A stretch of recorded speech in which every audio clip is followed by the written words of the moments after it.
Après avoir regardé cette vidéo, tu ne galéreras plus jamais avec ton application Waze.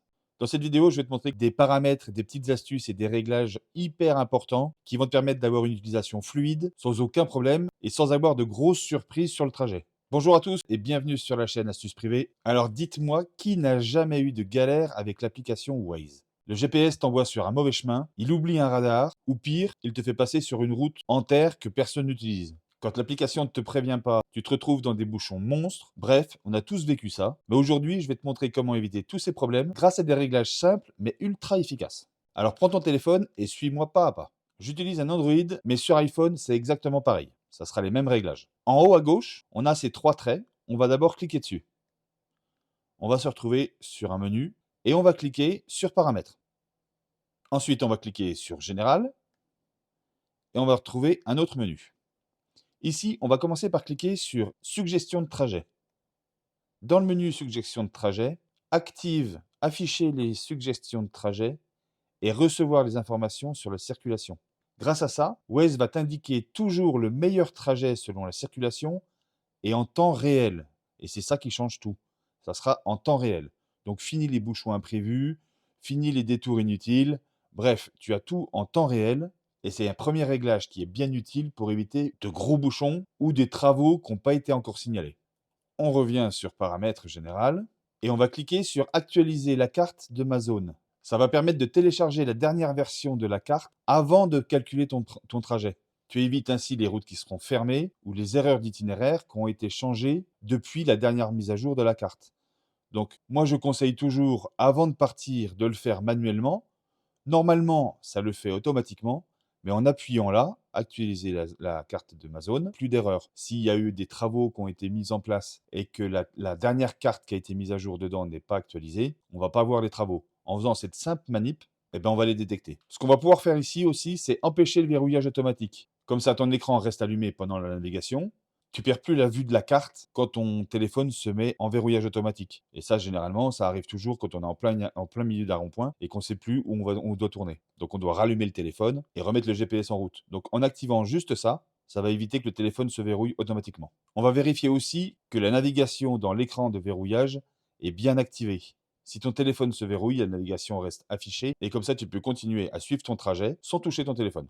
Et on va venir cocher garder Waze au premier plan. Comme ça, même si tu reçois un appel, Waze reste visible en premier plan. Le menu de l'appel va rester derrière l'application Waze. Tu gardes des indications sans interruption et ça, c'est super pratique. Donc moi, j'ai fait exprès de le décocher pour vous montrer. Mais quand on le coche, ils vont nous demander de rentrer dans les paramètres du téléphone. On clique dessus. Là, on va chercher Waze. On valide et c'est fini. Autoriser Waze à passer et gérer un appel téléphonique. On autorise, ce qui va permettre de garder l'application Waze en premier plan quand on a un appel. Ça évite de cacher tout le menu GPS quand on voit que quelqu'un nous appelle. Maintenant, on revient en arrière et on va cliquer sur Afficher la carte. Ici, on a un autre menu qui va concerner la lecture de la carte. On va vérifier que le mode sombre est bien activé, mais seulement la nuit. Si on le désactive, ça va rester très lumineux lorsqu'on roule la nuit. Et c'est très gênant. Ça attire l'œil et c'est dangereux. Mais en mettant seulement la nuit, à une certaine heure de la journée, il va basculer sur un mode sombre. Donc, ça va être beaucoup plus noir et moins fatigant pour les yeux. On revient en arrière. La vue de la carte, je vous conseille de la mettre en 2D. En 3D, parfois, on a du mal à décerner les routes, les chemins. On ne sait plus trop où tourner. Je pense que c'est pas très lisible en 3D. Visuellement, c'est plus joli, mais lorsqu'on conduit, c'est pas pratique de le voir en 3D. Je vous conseille 2D. Après, dites-moi si vous préférez en 3D et si vous y voyez un atout ou un avantage. Moi, personnellement, je préfère en 2D. Comme ça, on va voir le trajet comme une vue aérienne. C'est plus clair, plus lisible et on voit mieux les virages et les sorties. Au niveau du zoom automatique, je vous conseille de l'activer. Comme ça, à chaque fois qu'on arrive sur un rond-point ou une intersection et qu'on doit prendre une direction, l'application va zoomer sur la zone précise et on visualise beaucoup mieux la direction qu'il faut prendre. Pour ceux qui ne le savaient pas, on peut changer l'icône du véhicule en choisissant la voiture, le mode de véhicule, la couleur. Bon, c'est sympa, on peut mettre d'autres trucs. Bon, c'est un peu gadget, mais bon, ça a le mérite d'être là. On va maintenant cliquer sur Signalement, qui est juste en bas. Et lorsqu'on clique dessus, on va pouvoir choisir ce qui s'affiche à l'écran ou pas. C'est-à-dire que si on ne veut pas voir, par exemple, voiture arrêtée, généralement c'est des voitures qui sont arrêtées sur les bas-côtés, sur les bandes d'arrêt d'urgence ou autres, on clique dessus et là on va désactiver ou activer sur la carte. Et on va pouvoir aussi activer ou désactiver l'alerte qui va avec le signalement. Donc là, je vous laisse aller regarder dans ce menu-là, parce qu'on peut vraiment tout paramétrer ici. Les radars, on peut tout paramétrer les radars. Il y en a beaucoup. Mais si on ne veut pas, par exemple, de radar de stop, on vient le désactiver. Si on ne veut pas voir les radars de voie de bus, parce qu'on ne prend jamais les voies de bus, ben, il suffit d'aller dedans et désactiver. Ça évite d'encombrer vraiment l'application et d'avoir une lecture plus lisible avec des choses qui nous intéressent vraiment. Donc ça, c'est bien joué par rapport à l'application parce qu'ils nous ont permis vraiment de sélectionner ce qu'on voulait voir ou ne pas voir. Dites-moi dans les commentaires s'il y avait des réglages que vous ne connaissiez pas jusqu'à maintenant. On revient en arrière. Et là, on va pouvoir activer ou désactiver la vue des véhicules qui utilisent Waze, ce qu'ils appellent les Wazers. Moi, je l'ai désactivé parce que sur la carte, quand on voit toutes les petites voitures qui arrivent dans tous les sens parce qu'ils utilisent l'application, je trouve que ça encombre la lecture de la carte et ça rend le trajet moins lisible. Quand on descend un petit peu, on a le compteur de vitesse. Lorsqu'on clique dessus, on peut sélectionner l'affichage du compteur de vitesse de notre véhicule, mais on peut aussi afficher les limites de vitesse et les alertes en cas d'excès.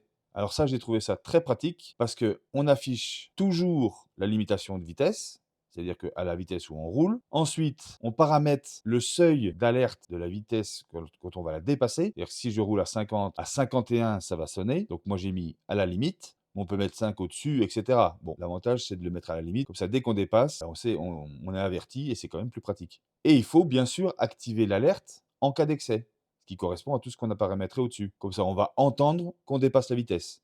Donc, si on n'a pas les yeux rivés sur notre compteur de vitesse, c'est un petit plus bien pratique qui va nous permettre de savoir qu'on risque de se prendre une prune ou pas. On va revenir en arrière. Et pour la dernière ligne, raccourci sur la carte, ce que je te conseille, c'est de toujours afficher et d'activer afficher le zoom. Tu pourras zoomer et dézoomer instantanément pendant la navigation. Et ça, c'est idéal pour voir et analyser le trafic sur plusieurs kilomètres d'un seul coup. En dézoomant, on voit si plus loin, à des dizaines de kilomètres, il y a des bouchons ou pas. On revient en arrière et maintenant, on va aller dans voix et son. On clique dessus. Et ici, ça dépend de chacun, mais moi, je préfère laisser sur alerte. On n'entend pas qu'il faut tourner à gauche ou dans 200 mètres, sauf si vraiment on en a besoin, mais on n'entend que les alertes. Ça évite de nous distraire pendant qu'on conduit et de toujours entendre une voix qui nous dit tourner à gauche, tourner à droite. Bon, bref, il suffit de regarder le GPS et on sait que dans 100 mètres, on va tourner à gauche de toute manière. Donc moi, je préfère mettre que sur alerte. Ça évite d'être distrait par l'application et on est plus concentré sur la route. On revient en arrière et on va cliquer sur navigation. Ici, on va activer ou désactiver la route à péage, suivant si on veut utiliser les péages ou pas. Mais si on n'est pas contre utiliser les péages, il faut bien faire attention que ça ne soit pas coché. Sinon, il va nous envoyer que sur des nationales ou des départementales. Donc, on va perdre du temps sur le trajet. La petite astuce sur cette page-là de navigation, c'est une chose qui est toute bête, mais qu'il faut vraiment interdire, c'est les routes non bitumées. En cliquant là-dessus, on va interdire les routes non bitumées. Et c'est cette petite case-là qui va permettre à l'application de comprendre qu'on ne veut pas utiliser de tout petits chemins de terre. Bien souvent, le GPS nous envoie sur des chemins, on se demande même si les véhicules passent de temps en temps sur ces routes, tellement elles sont défoncées, elles sont en terre, personne ne les utilise. En faisant ça, on interdit à l'application de nous envoyer sur des trop petits chemins. Et ça évite pas mal de problèmes. Je crois qu'on l'a tous eu au moins une fois de se faire avoir par l'application et d'arriver dans un chemin où on se dit mais pourquoi il nous a envoyé ici? Donc on l'interdit et là on va être tranquille. Une autre petite astuce sur cette page-là, c'est que j'ai remarqué qu'en mettant le type de véhicule, on clique dessus, en mettant taxi, il nous évite aussi des trop petits chemins. Donc normalement on est sur particulier, moi je laisse sur taxi et je m'aperçois qu'on reste sur de la bonne route et que ça nous évite aussi de passer par des routes complètement défoncées et trop petites. En revanche, il faut faire attention de ne pas utiliser les couloirs qui sont réservés aux taxis parce que là on va avoir d'autres problèmes. Donc c'est pratique, mais attention. On va revenir en arrière et maintenant, on va aller sur station-service. Alors, station-service, on va choisir le carburant qu'on utilise et c'est important de le paramétrer ici. Donc moi, là, pour l'instant, je suis en gasoil. Mais pour ceux qui ont des GPL ou de l'essence, il faudra bien sélectionner le carburant que vous utilisez ici. Parce que lorsqu'on revient en arrière, là, on peut sélectionner aussi d'ailleurs, si on a des cartes Total pour faire du gasoil, on peut le sélectionner ici. Mais ces réglages vont nous permettre que lorsqu'on fait une recherche de station-service, il ne nous envoie pas sur une station-service qui n'aurait par exemple pas de gasoil, ou qui n'aurait pas de recharge électrique, ou qui n'aurait pas de GPL. Bref, mais grâce à ces réglages, l'application va comprendre que lorsqu'on cherche une station-service, elle doit absolument comporter ces caractéristiques-là. Attention aussi à bien cocher ça. Ça va mettre à jour les prix sur les stations-service qui vont nous être trouvés sur le GPS. Si on ne fait pas ça, on aura les mauvais prix parce que l'application n'aura pas mis à jour les stations-service et ça va être des prix qu'on va croire pas chers et en fait, ça sera très cher. Même si de toute manière, toutes les stations-service sont très chères. Dites-moi dans les commentaires s'il y avait des paramètres que vous n'aviez pas activés et aussi des paramètres que éventuellement j'aurais oubliés. Ça va pouvoir servir à tout le monde de connaître ces paramètres-là. Moi, ce que je vous ai montré aujourd'hui, c'est l'utilisation et la configuration de l'application que j'utilise. Et depuis ces changements, c'est vrai que j'ai vu une nette amélioration de l'application qui, avant, était pas brouillon, mais qui était vraiment pollué par plein de signaux et plein d'alertes. Et en faisant ça, c'est quand même plus fluide, plus agréable à utiliser et plus précis. Si vous avez des questions, n'hésitez pas à me les poser dans les commentaires, j'y répondrai avec un grand plaisir. Si vous avez aimé cette vidéo, laissez-moi un petit like, ça m'encourage et ça aide la chaîne à grandir. Pour ceux qui ne sont pas encore abonnés, abonnez-vous, c'est avec un grand plaisir qu'on vous accueille sur la chaîne. Je vous remercie d'avoir regardé la vidéo et je vous dis à la prochaine. Ciao!